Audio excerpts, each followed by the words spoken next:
జయశంకర్ భూపాలపల్లి జిల్లా వ్యాప్తంగా 9 రోజులుగా ఎడతెరిపి లేకుండా వర్షాలు కురుస్తున్నాయి. సింగరేణి ఓపెన్ కాస్ట్ 3 గనుల్లో భారీగా వర్షపు నీరు చేరింది. దీంతో 54,000 టన్నుల బొగ్గు ఉత్పత్తికి అంతరాయం ఏర్పడింది.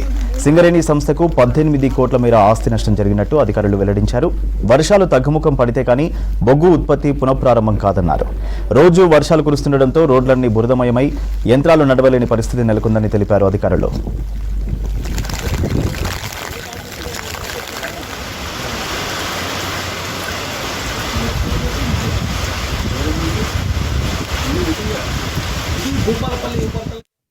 పది రోజులుగా భూపాలపల్లి ఏరియాలో కురుస్తున్న భారీ వర్షాలతో సింగరేణి ప్రాంతం అతలాకుతలమైంది.